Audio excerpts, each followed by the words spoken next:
जय श्री विष्णु। चैनल भक्ति शुभ कथा में आज हम आपको सुनाने जा रहे हैं बृहस्पतिवार के व्रत की अद्भुत और पुण्यदायी कथा, जिसे सुनने और करने से जीवन में सुख, समृद्धि और मनोकामनाएं पूर्ण होती हैं। तो आइए प्रसन्नित मन से इस कथा को सुनते हैं। राजा, रानी और बृहस्पति देव की कथा। बहुत समय पहले की बात है।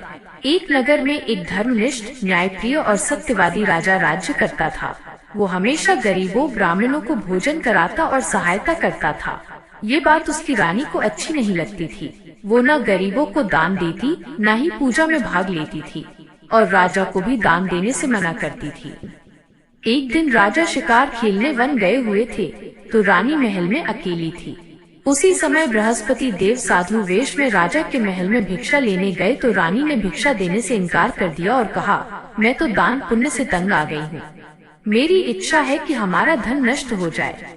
साधु ने कहा, देवी, तुम तो बड़ी विचित्र हो। धन संतान तो सभी चाहते हैं।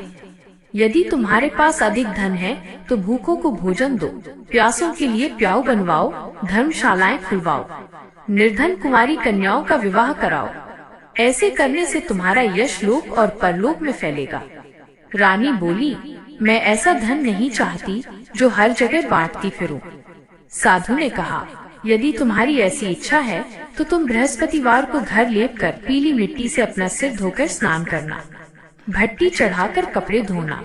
ऐसा करने से आपका सारा धन नष्ट हो जाएगा। इतना कहकर वो साधु वहाँ से आलोक हो गए और साधु के अनुसार कई बातों को पूरा करते हुए रानी को केवल 3 बृहस्पतिवार ही बीते थे कि उसकी समस्त धन संपत्ति नष्ट हो गई। भोजन के लिए राजा का परिवार तरसने लगा। तब एक दिन राजा ने रानी से बोला कि हे रानी, मैं दूसरे देश को जाता हूँ, क्योंकि यहाँ पर सभी लोग मुझे जानते हैं, इसलिए मैं कोई छोटा कार्य नहीं कर सकता। ऐसा कहकर राजा परदेश चला गया। वहाँ वो जंगल से लकड़ी काट कर लाता और शहर में बेचता था। इस तरह वो अपना जीवन व्यतीत करने लगा। इधर राजा के परदेश जाते ही रानी और दासी दुखी रहने लगी। एक बार जब रानी और दासी को 7 दिन तक बिना भोजन के रहना पड़ा, तो रानी ने अपनी दासी से कहा, हे दासी, पास के नगर में मेरी बहन रहती है। वो बड़ी धनवान है। तू उसके पास जा और कुछ लेकर आ, ताकि थोड़ा बहुत गुजार बसर हो सके। रानी दासी की बहन के पास गई। उस दिन गुरुवार था और रानी की बहन उस समय बृहस्पतिवार व्रत की कथा सुन रही थी। दासी ने रानी की बहन को अपनी रानी का संदेश दिया, लेकिन रानी की बड़ी बहन ने कोई उत्तर नहीं दिया। जब दासी को रानी की बहन से कोई उत्तर नहीं मिला, तो दासी ने वापस आकर रानी को सारी बात बता दी। सुनकर रानी ने अपने भाग्य को कोसा। उधर रानी की बहन ने सोचा कि मेरी बहन की दासी आई थी, परंतु मैं उससे नहीं बोली, इससे वो बहुत दुखी हुई होगी। कथा सुनकर और पूजन समाप्त करके वो अपनी बहन के घर आई और कहने लगी, हे बहन, मैं बृहस्पतिवार का व्रत कर रही थी। तुम्हारी दासी मेरे घर आई थी, परंतु जब तक कथा होती है तब तक ना तो उठते हैं और ना ही बोलते हैं, इसलिए मैं नहीं बोली। रानी बोली, बहन, तुमसे क्या छिपाऊं? हमारे घर में खाने तक को अनाज नहीं। रानी की बहन बोली, देखो बहन, भगवान बृहस्पति सबकी मनोकामना को पूर्ण करते हैं। देखो, शायद तुम्हारे घर में अनाज रखा हो। पहले तो रानी को विश्वास नहीं हुआ, पर बहन के आग्रह करने पर उसने अपनी दासी को अंदर भेजा, तो उसे सचमुच अनाज से भरा एक घड़ा मिल गया। ये देखकर दासी को हैरानी हुई। दासी रानी से कहने लगी, हे रानी, जब हमको भोजन नहीं मिलता तो हम व्रत ही तो करते हैं, इसलिए क्यों न इनसे व्रत और कथा की विधि पूछ ली जाए। तब रानी ने अपनी बहन से बृहस्पतिवार व्रत के बारे में पूछा। उसकी बहन ने बताया, बृहस्पतिवार के व्रत में चने की दाल और मुनक्का से विष्णु भगवान का केले की जड़ में पूजन करें तथा दीपक जलाएं, व्रत कथा सुने और पीला भोजन करें। इससे बृहस्पति देव प्रसन्न होते हैं। और व्रत और पूजन विधि बताकर रानी की बहन अपने घर को लौट गई। 7 दिन के बाद जब गुरुवार आया, तो रानी और दासी ने व्रत रखा। घुड़साल में जाकर चना और गुड़ लेकर आई, फिर उससे केले की जड़ तथा विष्णु भगवान का पूजन किया। अब पीला भोजन कहाँ से आए, इस बात को लेकर दोनों बहुत दुखी थी, क्योंकि उन्होंने व्रत रखा था। इसलिए बृहस्पति देव एक साधारण व्यक्ति का रूप धारण करके 2 थालों में सुंदर पीला भोजन दासी को दे गए। भोजन पाकर दासी बहुत प्रसन्न हुई और फिर रानी के साथ मिलकर भोजन ग्रहण किया। उसके बाद वे सभी गुरुवार को व्रत और पूजन करने लगी।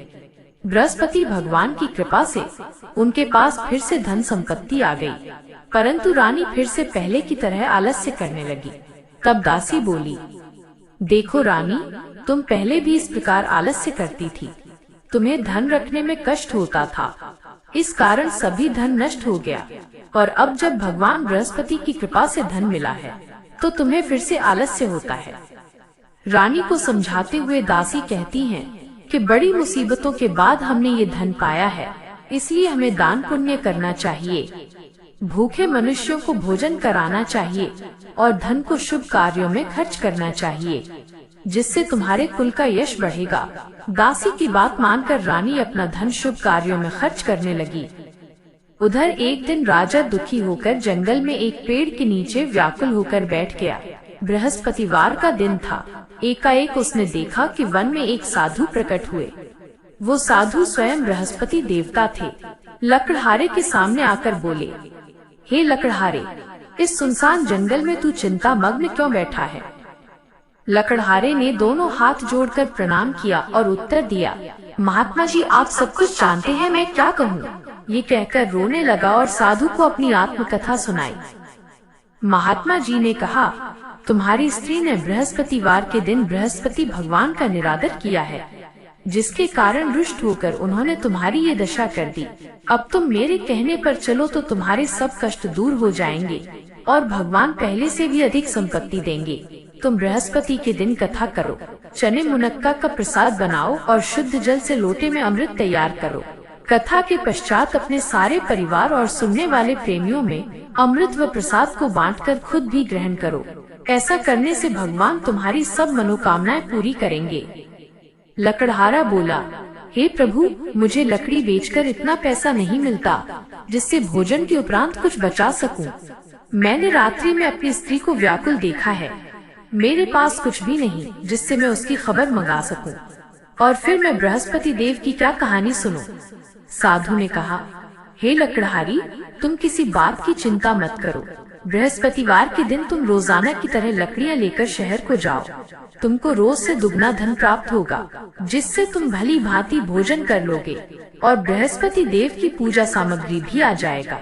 फिर साधु ने बृहस्पति देव की कथा सुनाई। निर्धन ब्राह्मण और उसकी कन्या की कथा। प्राचीन काल में एक ब्राह्मण रहता था। वो बहुत निर्धन था। उसकी कोई संतान नहीं थी। उसकी स्त्री बहुत मलिनता के साथ रहती थी। वो स्नान नहीं करती, किसी देवता का पूजन नहीं करती। इससे ब्राह्मण देवता बड़े दुखी थे। भगवान की कृपा से ब्राह्मण की स्त्री के कन्या रूपी रत्न पैदा हुआ। कन्या बड़ी होने पर प्रातः स्नान करके विष्णु भगवान का जाप और बृहस्पतिवार का व्रत करने लगी। अपने पूजन पाठ को समाप्त करके विद्यालय जाती तो अपनी मुट्ठी में जौ भर के ले जाती और पाठशाला के मार्ग में डालती जाती। तब ये जौ स्वर्ण के हो जाते तो लौटते समय उनको बिनकर घर ले आती।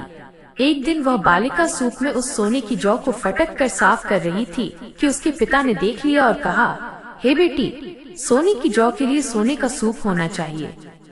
दूसरे दिन बृहस्पतिवार था। इस कन्या ने व्रत रखा और बृहस्पति देव से प्रार्थना करके कहा, मैंने आपकी पूजा सच्चे मन से की है, तो मेरे लिए सोने का सूप दे दो। बृहस्पति देव ने उसकी प्रार्थना स्वीकार कर ली। रोजाना की तरह वो कन्या जौ फैलाती हुई जाने लगी। जब लौटकर जौ बिन रही थी तो बृहस्पति देव की कृपा से सोने का सूप मिला। उसे वो घर ले आई और उसमें जौ साफ करने लगी, परंतु उसकी माँ का वही ढंग रहा। एक दिन की बात है कि वो कन्या सोने के सूप में जौ साफ कर रही थी। उस समय शहर का राजपुत्र वहाँ से होकर निकला। इस कन्या के रूप और कार्य को देखकर मोहित हो गया और अपने घर आकर अपने पिता से कहा कि मैं उस लड़की से विवाह करना चाहता हूँ जो सोने के सूप में जौ साफ कर रही थी। राजा ने राजकुमार का विवाह उस कन्या से करवा दिया। कन्या के घर से जाते ही पहले की भांति उस ब्राह्मण देवता के घर में गरीबी का निवास हो गया। अब भोजन के लिए भी अन्न बड़ी मुश्किल से मिलता था। एक दिन दुखी होकर ब्राह्मण देवता अपनी पुत्री के पास गए। बेटी ने पिता की दुखी अवस्था को देखा और अपनी माँ का हाल पूछा। तब ब्राह्मण ने भी सभी हाल कहा। कन्या ने बहुत सा धन देकर अपने पिता को विदा कर दिया। इस तरह ब्राह्मण का कुछ समय सुख पूर्वक व्यतीत हुआ। कुछ दिन के बाद फिर वही हाल हो गया। ब्राह्मण फिर अपनी कन्या के यहाँ गया और सारा हाल कहा तो लड़की बोली, हे पिताजी, आप माताजी को यहाँ ले आओ। मैं उन्हें विधि बता दूंगी जिससे उनकी गरीबी दूर हो जाए। वह ब्राह्मण देवता अपनी स्त्री को साथ लेकर पहुँचे तो अपनी माँ को समझाने लगी कि हे माँ, तुम प्रातः काल प्रथम स्नान आदि करके विष्णु भगवान का पूजन करो तो सब दरिद्रता दूर हो जाएगी। परंतु उसकी माँ ने एक भी बात नहीं मानी और प्रातः काल उठकर अपनी पुत्री के बच्चों की जूठन को खा लिया। इससे उसकी पुत्री को भी बहुत गुस्सा आया। उसने एक रात को एक कोठरी में अपनी माँ को उसमें बंद कर दिया। प्रातः उसे निकाला और स्नान आदि करा के पूजा पाठ करवाया तो उसकी माँ की बुद्धि ठीक हो गई। इसके बाद वो नियम से पूजा पाठ करती और प्रत्येक बृहस्पतिवार को व्रत रखने लगी। इस व्रत के प्रभाव से उसके माता और पिता बहुत ही धनवान और पुत्रवान हो गए और बृहस्पति देवता के प्रभाव से इस लोक के सुख को भोगकर अंत में स्वर्ग को प्राप्त हुए। इस तरह कहानी कहकर साधु देवता वहाँ से अंतर्ध हो गए। धीरे धीरे समय व्यतीत होने पर फिर वही बृहस्पतिवार का दिन आया। लकड़हारा जंगल से लकड़ी काटकर शहर में बेचने गया। उसे उस दिन से अधिक पैसा मिला। राजा ने चना गुड़ आदि लाकर गुरुवार का व्रत किया, परंतु दोबारा बृहस्पतिवार का व्रत करना भूल गया। इस कारण बृहस्पति भगवान नाराज हो गए। उस दिन उस नगर के राजा ने विशाल यज्ञ का आयोजन किया था तथा शहर में ये घोषणा करा दी कि कोई भी मनुष्य अपने घर में भोजन न बनवाए। समस्त जनता मेरे यहाँ भोजन करने आए।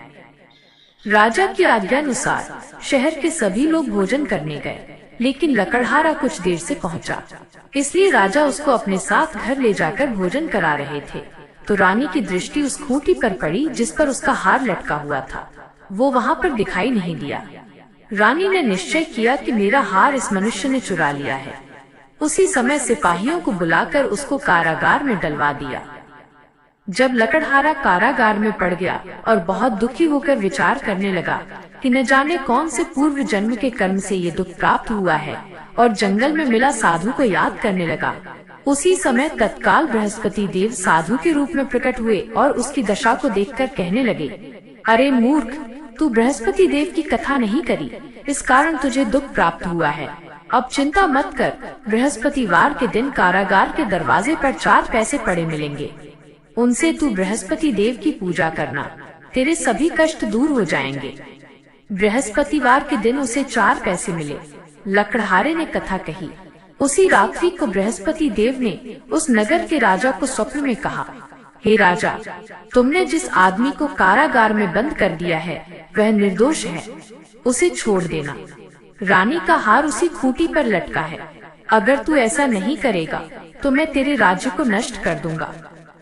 इस तरह रात्रि के स्वप्न को देखकर राजा प्रातः काल उठा और खूंटी पर हार देखकर लकड़हारे को बुलाकर क्षमा मांगी और लकड़हारे को सुंदर वस्त्र आभूषण देकर विदा कर दिया। बृहस्पति देव की आज्ञानुसार लकड़हारा अपने नगर को चल दिया। राजा जब अपने नगर के निकट पहुंचा तो उसे बड़ा आश्चर्य हुआ। नगर में पहले से अधिक बाग, तालाब, कुएं तथा बहुत सी धर्मशाला, मंदिर आदि बन गई हैं। राजा ने पूछा, ये किसका है? तब नगर के सब लोग कहने लगे, ये सब रानी और दासी के हैं। तो राजा को गुस्सा आया। तब राजा अपने महल आए और रानी से पूछा कि ये धन तुम्हें कैसे प्राप्त हुआ है? तब उन्होंने कहा, हमें ये सब धन बृहस्पति देव के व्रत के प्रभाव से प्राप्त हुआ है। राजा ने निश्चय किया कि मैं प्रतिदिन दिन में 3 बार कहानी और रोज व्रत करूंगा। जो सद्भावना पूर्वक बृहस्पतिवार का व्रत कथा पढ़ता है अथवा सुनता है, बृहस्पति देव उनकी सभी मनोकामनाएं पूर्ण करते हैं। जय श्री विष्णु।